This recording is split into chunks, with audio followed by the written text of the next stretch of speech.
Good morning everyone, welcome to KP classes in chemistry. आज के इस एपिसोड में हम आइडियल सॉल्यूशन के बारे में चर्चा करेंगे। तो सबसे पहले आइडियल सॉल्यूशन का डेफिनेशन लिख लेते हैं। आइडियल सॉल्यूशन क्या होता है, अगर कोई पूछे तो हम कहेंगे कि आइडियल सॉल्यूशन वो सॉल्यूशन होता है जो कि रॉल्स लॉ को ओबे करता है, फॉलो करता है all conditions of temperature and concentration में।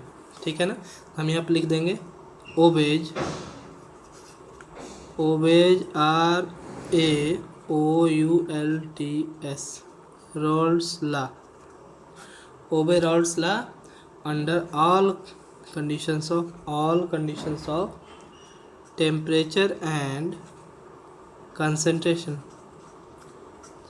जितने भी टेम्परेचर या कंसंट्रेशन को चेंज कर लें, जो आइडियल सोल्यूशन है हर एक कंडीशन में रॉल्स लॉ को फॉलो करेगा। ठीक है, तो ये तो डेफिनेशन हो गया आइडियल सोल्यूशन का। प्रैक्टिकली हम देखें कि कोई भी दो चीज़ों को मिलाने पर सॉल्यूशन जो बन रहा है वो आइडियल है कि नहीं, वो कैसे हम देखेंगे। उसके लिए दूसरा तरीका है कि हम कहेंगे डेल्टा V की बात करेंगे और डेल्टा H की बात करेंगे। ठीक है ना, डेल्टा V यानी कि वॉल्यूम चेंज, डेल्टा H यानी कि एंथैल्पी चेंज। जैसे कि हम दो चीज़ों को मिक्स कर रहे हैं, सपोज A और B को मिक्स कर रहे हैं। ठीक है ना, तो A और B को मिक्स करने से जो हमारा सोल्यूशन बनेगा वो बाइनरी सोल्यूशन कहलाएगा, क्योंकि दो कंपोनेंट है A और B। ठीक है, तो पहला कंडीशन जो डेल्टा V का है उसको देखा जाए कि सपोज A का जो वॉल्यूम इनिशियल था वो V इनिशियल मान लेते हैं, B का जो वॉल्यूम इनिशियल था यहाँ पर A लिख दीजिए, V initial of A, B का जो वॉल्यूम था V इनिशियल ऑफ B। ठीक है ना, तो A और B का जो इनिशियल वॉल्यूम था दोनों को मिक्स करने के बाद जो हमारा सॉल्यूशन बना, इसका वॉल्यूम को V final A plus B लिखते हैं। ठीक है ना, तो यदि if V final A plus B is equal to V initial A plus V initial B, यदि ये कंडीशन वेरीफाई हो रहा है तो हमारा सॉल्यूशन जो है वो आइडियल माना जाए। यानी कि इनिशियली जो दोनों कंपोनेंट्स थे उन दोनों के जो वॉल्यूम थे, उन दोनों का वॉल्यूम को ऐड करने पर जो सॉल्यूशन बना उसका वॉल्यूम भी उन दोनों के एडिशन समेशन के बराबर हो जाए, यानी कोई भी वॉल्यूम चेंज ना हो upon forming the solution, upon mixing the two components of solution, तो हम कहेंगे हमारा सॉल्यूशन जो वो आइडियल है। दूसरा, इसी के साथ एक और कंडीशन सेटिस्फाई होना है। दूसरा कंडीशन है डेल्टा H की बात आ रही है, डेल्टा H यानी कि एंथैल्पी चेंज। इसका मतलब कि इनिशियली और फाइनली दोनों के बीच में जो डेल्टा H यानी कि सॉल्यूशन बनने से पहले अगर कंटेनर की बात करें, जिस कंटेनर में हमने दोनों कंपोनेंट्स को रखा है उसका टेम्परेचर नोट कर लेंगे, और सॉल्यूशन बनने के बाद जिस कंटेनर में जो सॉल्यूशन है उसका टेम्परेचर नोट कर लेंगे। दोनों टेम्परेचर अगर सेम है, इसका मतलब कि कोई भी हीट जनरेट नहीं हुआ है सॉल्यूशन बनने पर, या कोई भी हीट लॉस्ट नहीं हुआ है। ठीक है ना, तो उसमें हम कहेंगे कि upon forming the solution no heat gain no heat lost, यानी कि डेल्टा चेंज इन एंथैल्पी जो है वो हमारा जीरो हो जाएगा। तो चेंज इन एंथैल्पी अगर जीरो होता है तो हम कहेंगे हमारा सॉल्यूशन जो है वो आइडियल सॉल्यूशन है। यानी आइडियल सॉल्यूशन के लिए दो कंडीशन है। पहला हमारा चेंज इन वॉल्यूम, यानी अपॉन मिक्सिंग उसको हम कहेंगे, इसी दोनों को फिर से लिख सकते हैं, डेल्टा V मिक्सिंग, यानी मिक्सिंग के समय जो चेंज इन वॉल्यूम है वो अगर जीरो आए, या डेल्टा H मिक्सिंग ये जो है ये भी अगर जीरो आ जाए, ये दोनों कंडीशन अगर सेटिस्फाई हो तो हमारा जो सॉल्यूशन है वो आइडियल सॉल्यूशन कहा जाएगा। तो इसी के बेस पर हम आइडियल सॉल्यूशन का एक और डेफिनेशन बोल सकते हैं। हम कहेंगे कि ideal solution is a solution in which no volume change takes place, and no enthalpy change takes place. ठीक है। On mixing the two components of solution, यहाँ पे ए और बी हमने माना है। On mixing the two components of solution in any proportion, इन दोनों को किसी भी प्रोपोर्शन में, कोई फिक्स रेशियो नहीं, किसी भी प्रोपोर्शन में मिक्स करने पर अगर डेल्टा भी मिक्सिंग जीरो और डेल्टा एच मिक्सिंग जीरो आ जाए तो हमारा ये जो सोल्यूशन बनेगा इन दोनों को मिक्स करने से वो आइडियल सोल्यूशन बनेगा। प्रैक्टिकली देखा जाए तो कोई भी सोल्यूशन आइडियल है नहीं, लेकिन कुछ सॉल्यूशंस ऐसे हैं जो आइडियलिटी को अप्रोच करते हैं। जैसे कि सबसे अच्छा एग्जांपल यहाँ पर बेंजीन और टॉल्यूइन का ले लेते हैं। ठीक है। बेंजीन और टॉल्यूइन को आपस में मिक्स करने पर जो है ये अप्रॉक्सीमेटली आइडियल सॉल्यूशन की तरह बिहेव करते हैं। ठीक है। तो जैसे इसी चीज़ को बेंजीन और टॉल्यूइन का एग्जांपल देकर समझते हैं। जैसे हमारे दो कंपोनेंट हैं, एक है बेंजीन, ठीक है ना, बेंजीन का स्ट्रक्चर आप जानते ही हैं, इस तरह से होगा। दूसरा है टॉल्यूइन, टॉल्यूइन का भी स्ट्रक्चर आप जानते हैं, इस तरह से होगा, मिथाइल बेंजीन। ठीक है। तो बेंजीन और टॉल्यूइन को मिलाते हैं। तो सपोज कीजिए अगर 10 ml वॉल्यूम हमने बेंजीन का लिया और 10 ml वॉल्यूम हमने टॉल्यूइन का लिया, तो इनिशियली दोनों का वॉल्यूम 10 ml है। दोनों को मिलाने के बाद जो हमारा सॉल्यूशन बना, इस सॉल्यूशन का वॉल्यूम यदि 20 ml रहता है, ये 20 ml क्या है, दोनों को मिलाने से 20 ml वॉल्यूम हो रहा है। तो सॉल्यूशन का वॉल्यूम अगर 20 ml एग्जैक्ट रहता है, एग्जैक्ट 20 ml, तो हम कहेंगे कि ये जो इन दोनों को मिलाने से हमारा जो सॉल्यूशन बना, ये सॉल्यूशन हमारा क्या कहलाएगा, आइडियल सॉल्यूशन। ठीक है ना। लेकिन अगर यहीं वॉल्यूम 90 ml या 21 ml घट बढ़ जाता तो हम कहते हैं हमारा सॉल्यूशन जो वो आइडियल सॉल्यूशन नहीं है। इसी तरह से दोनों को मिक्स करने के बाद अगर कंटेनर में कोई हीट जनरेट नहीं होता, यानी कंटेनर का टेम्परेचर नहीं बढ़ता है या फिर घटता नहीं है, तो हम कहेंगे कि डेल्टा एच भी जीरो है, इसीलिए डेल्टा एच मिक्सिंग जीरो और डेल्टा भी मिक्सिंग जीरो। तो इसीलिए हम कहेंगे कि हमारा इन दोनों को मिक्स करने पर जो सॉल्यूशन बना वो सॉल्यूशन आइडियल सॉल्यूशन। ठीक है।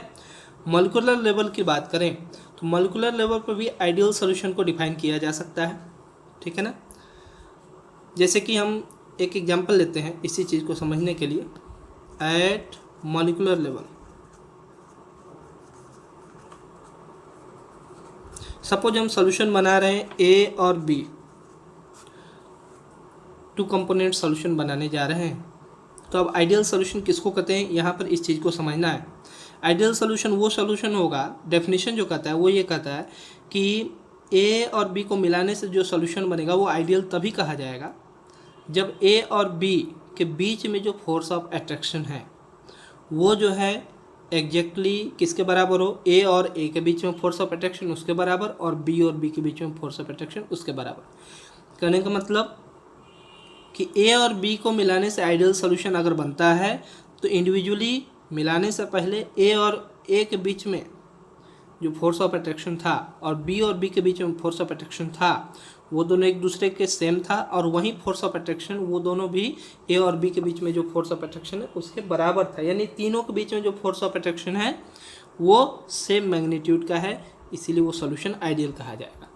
अब इस चीज़ को जरा समझते हैं कि फोर्स ऑफ अट्रैक्शन से मतलब क्या है। ठीक है। तो यहाँ पर हम एज्यूम कर रहे हैं कि ए और बी दोनों वॉलेटाइल लिक्विड है। ठीक है। तो ए और बी दोनों वॉलेटाइल लिक्विड, अगर लिक्विड माने तो वॉलेटाइल लिक्विड है, तो दोनों को मिलाने से जो सॉल्यूशन बनेगा वो भी हमारा वॉलेटाइल ही रहेगा। ठीक है ना। तो हम 3 कंटेनर ले रहे हैं। ये जो कंटेनर है इसमें प्योर लिक्विड ए है, दूसरा कंटेनर ले लेते हैं इसमें प्योर लिक्विड बी है। ठीक है ना। और तीसरा कंटेनर ले लेते हैं, इसमें हमारा ए और बी का मिक्सचर है। ठीक है ना। तो इस कंटेनर में केवल लिक्विड ए है, इसमें बी और इसमें ए प्लस बी। तो इसमें केवल ए और ए के मॉलिक्यूल रहेंगे, ए और ए के बीच में इंट्रैक्शन होगा, सरफेस इंट्रैक्शन होगा। यहाँ पर बी और बी के बीच में सरफेस इंट्रैक्शन होगा। यहाँ इन दोनों को मिलाने के बाद यहाँ पर जो इंट्रैक्शन होगा, ये सपोज कीजिए केवल यहाँ पर ए और बी हमने इक्विमोलर मिक्सचर में मिलाया है इस तरीके से कि यहाँ पर केवल ए और बी का ही आपस में इंट्रैक्शन हो रहा है। ठीक है ना। इसके अलावा दूसरे मॉलिक्यूल ए और बी के होंगे, तो ये ए का बी से भी इंट्रैक्शन होगा और ये ए का आपस में ए से भी इंट्रैक्शन होगा। इस तरह से बात यहाँ पर हो रही है। और यहाँ पर बी के चारों तरफ केवल बी मॉलिक्यूल रहेंगे तो इसका बी का बी से ही इंट्रैक्शन होगा, और ए के चारों तरफ केवल ए मॉलिक्यूल रहेंगे तो ए का ए से ही इंट्रैक्शन होगा। अब यहाँ पर समझने वाली बात यह है कि मान लीजिए 1 मिनट का समय लेते हैं। मान लीजिए 1 मिनट के समय में यहाँ से, क्योंकि ए जो है वोलेटाइल लिक्विड है, तो 1 मिनट में अगर 10 ए मॉलिक्यूल्स जो है वेपोराइज हो जाए, अगर वेपर फेज में चले जाए, ठीक है, वोलेटाइल है तो वेपर बनाएगा ही। तो मान लीजिए 1 मिनट में 10 ए मॉलिक्यूल्स जो है वो वेपर बना रहे हैं, तो फोर्स ऑफ अट्रैक्शन आइडेंटिकल है, सिमिलर है। तो यहाँ पर क्या होगा, बी और बी के बीच में भी सिमिलर फोर्स ऑफ अट्रैक्शन है।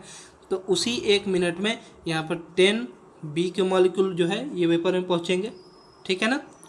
तो इसी चीज़ को अगर ये ए और बी को मिलाने पर हमारा सोल्यूशन जो है वो आइडियल है, तो सेम फोर्स ऑफ अट्रैक्शन जैसे ए और ए के बीच में वैसा बी बी के बीच में, और वहीं ए और बी के बीच में भी होगा।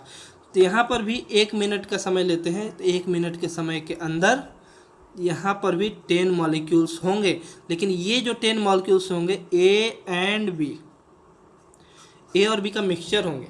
मतलब हम इसमें एग्जैक्टली नहीं बता सकते कि ए के ही 5 होंगे, बी के 5, ऐसे नहीं बता सकते। ये डिपेंड करेगा कि हमारे ये जो सरफेस है, सरफेस वाले मॉलिक्यूल्स इवेपोरेट होते हैं पहले, तो ये सरफेस पर जो मॉलिक्यूल्स हैं इनमें ए की मात्रा कितनी है, बी की मात्रा कितनी है, ठीक है ना। तो इस पर डिपेंड करेगा। लेकिन ओवरऑल ए और बी जो इवेपोरेट होंगे वो उनका मिक्सचर जो है, टोटल नंबर ऑफ मॉलिक्यूल जो वेपर फेज में जाएंगे वो 10 सेम रहेगा, क्योंकि ये फोर्स ऑफ अट्रैक्शन ए और बी के बीच में भी उसी मैग्नीट्यूड का है जिस मैग्नीट्यूड का फोर्स ऑफ अट्रैक्शन ए और ए के बीच में है और बी और बी के बीच में है। तो अगर ऐसा कंडीशन सेटिस्फाई होता है तो हम कहेंगे हमारा सोल्यूशन जो है वो आइडियल सोल्यूशन, क्योंकि फोर्स ऑफ अट्रैक्शन सेम रहेगा, इसीलिए number of molecules going in the vapour phase वो भी सेम रहेंगे। हाँ, यहाँ पर क्या है कि ए और बी दोनों हैं, यहाँ पर इनके बीच का रेशियो वेरी कर सकता है, लेकिन टोटल नंबर ऑफ मॉलिक्यूल जो वो सेम रहेंगे, ठीक है। तो ऐसे सोल्यूशन को जो हम आइडियल सोल्यूशन बोलते हैं। आइडियल सोल्यूशन के और एग्जांपल में हम क्या लिख सकते हैं, N hexane plus N heptane, N hexane N heptane, N hexane यानी कि इस तरह से हम बना सकते हैं बॉन्ड लाइन फार्मूला 1 2 3 4 5 6, ये एन हेक्सेन है।